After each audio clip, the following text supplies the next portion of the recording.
Hello, everybody, and welcome to yet another exciting Dragons of Tarkir uh, spoilers. Uh, Today, we're going to be looking at a few instead of all of the release spoilers because everything's been released by now, and it is the 14th of March. And I really just want to look at some of my favorites from the recent spoiler. So, first one I want to look at is Bloodchin Rager, who is one black and one colorless for a human warrior that's a 2/2. And whenever he attacks, each warrior creature you control can't be blocked this turn except by two or more creatures. Now, what's really cool about this is it kind of gives warriors a bit of evasion. Of course, your strongest warrior is probably still going to get targeted. You know, depending on how many creatures your opponent has, but it really does give your other warriors a big evasion target right here, which is pretty nice. It could be sideboard material or mainboard material. I'm not quite sure just yet, but definitely sideboard material. Definitely something to look out for warrior decks. Now, the next one I have here is Collected Company, which is really cool.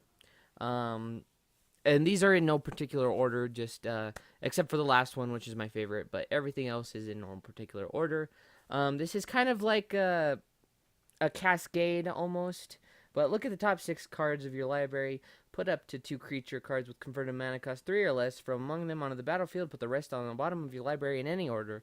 So this is really great way to get your 3 or less minions on the board, which for 4 mana is really good. So be looking for that. I mean, I see this in standard, eternal formats, EDH, everything. This is really good.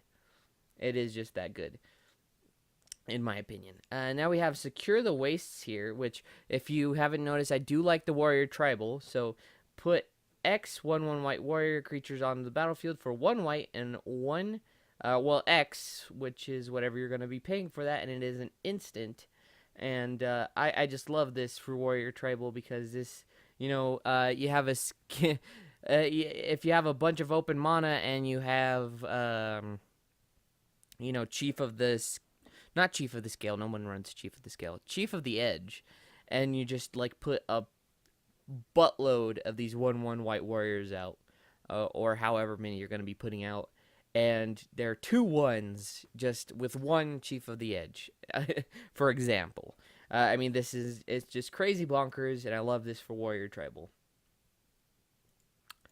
And then we have Profaner of the Dead, which I thought was pretty neat. For 1 blue and 3 colorless, we have a Naga Wizard with 3/3 with exploit, and whenever it exploits a creature, return to their owner's hands all creatures your opponent controls with toughness less than the exploited creature's toughness. Now, this is something I really think is interesting. I'm not sure if it's going to see a whole lot of play. I can see it being played in EDH for sure, but I just see this as a really great way to get rid of some opponent's creatures. Now, I see a lot of downsides with this as well, especially in Standard right now, with stuff like Siege Rhino and the like. But it is still a really great way to get rid of, just not quite board wipe your opponent, but still unsummon everything your opponent controls and then still have stuff out. So I think it's something to look at. I'm not quite sure if it's good yet, but we'll see. I think that's something to look forward to. Damnable Pack, I thought was interesting. This is a card that I'm not sure it's going to be very good for Standard. I'm not thinking Modern either, but definitely for sure is going to be great in EDH. So for 2 black and X, it is a sorcery that target player draws X cards and loses X life. So this is something great that you can use on yourself or an opponent as a finisher. Either way, if you're looking at mill or just black killing, but for black suicide too, really really good. At least for EDH. I don't think it's going to see much Standard play or Modern play, but I think EDH it will see plenty of play, especially in mono black. Or even, white, black, lifelink, stuff like that. Blessed Reincarnation is something interesting. It's a blue instant for 1 blue and 3 colorless. Exile target creature an opponent controls. That player reveals cards from the top of his or her library until a creature is revealed. That player puts the rest, or puts that card on the battlefield and shuffles the rest into his or her library, and then rebound.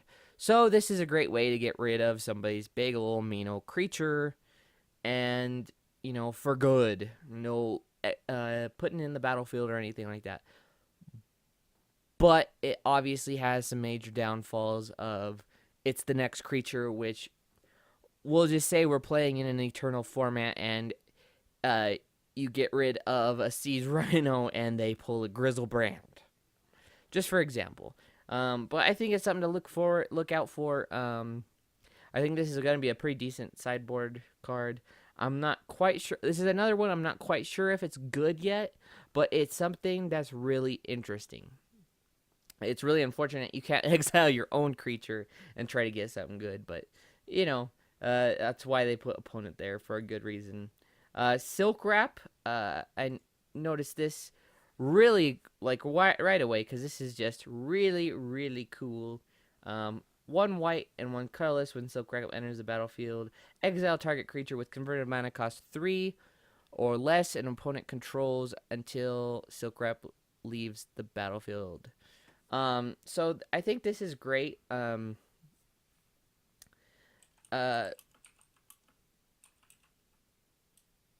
think that this is going to be a really great removal for standard, especially.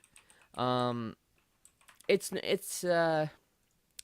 somewhere between Oblivion Ring and stuff like it, but obviously you're not going to be exiling bigger creatures. You're probably going to be exiling either something that's giving you a lot of trouble at 3 mana cost, which there's a lot of stuff, especially that green is getting right now, as well as any good support cards. This will get rid of that real quick. So I think this is a great removal that they've added here.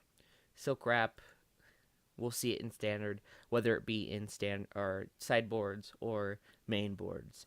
Now we have Dromoka's command for 1 white. When green, it is an instant, and you can choose 2, and these are some crazy choose 2s. Prevent all damage. Target instant or sorcery spell would deal this turn. So this could really, this is like modern standard EDH craziness. Everything could use this freaking card. This is a good card. Just right there, that could stop a hell of a lot of burn spells, lose life spells. Well, I guess not lose life spells. It's damage only, but still. A lot of a lot of burn spells can be prevented there. Really, really nice ability there. Target player sacrifices an enchantment. The only downside here is that you don't get to pick, but it could still kill a god or ley lines. Really, really good right there. Put a 1/1 target on target creature. It's a decent little bonus if you don't want to use any of the other ones. It's a good way to keep a creature from getting killed as well. Or activating, Outlast abilities, stuff like that in standard. But still really good way to keep your creatures alive right there. Or just buff them up for fun. Target creature you control fights another target creature you don't control. Which, if you comboed that with the counter, that'll work out in your favor most likely. And fight is always really good. And so this is just a really great card. And this would be like my favorite right now if it wasn't for the next card, which is Myth Realized. And this is insane to think about, because this is like the control player's win condition right here. This is the burn player's win condition, if nothing else. This is a creature that's not going to get killed very easily. So for 1 white mana, which is so good, whenever you cast a non-creature spell, put a lore counter on Myth Realized. Wow. So like I said, control players can really be using this to their advantage. And for 1 white and 2 colorless, you can, dump your mana at the end of your opponent's turn before your upkeep, and boom, you're putting more counters on him. Or, You know, if you have more mana left over, you know, whatever, you put those lore counters on him. And then for 1 white, until end of turn, Mithrilize becomes a monk avatar creature. In addition to its other types and gains, this creature's power and toughness are each equal to the number of lore counters on it. This card is insane. I just love this so much. This is really good. I'm not a control player, but I just see so many good things going with this. I mean, just it's insane. I think this could work with prowess. Even obviously, it's probably built for prowess, but you know, it just works with so many things, and I think this is you know, like I said, a control player's wet dream. Even though I'm not a control player, but you know, it's really really cool, and it's probably my favorite of the whole block, I would almost say. So, Myth Realized, I love it. Even if it doesn't end up being good, I love it. So I hope you all enjoyed this video. If you did, remember, leave a like, subscribe if you want more spoilers like this. And as always, have a hell of a week. Now somebody hit my music.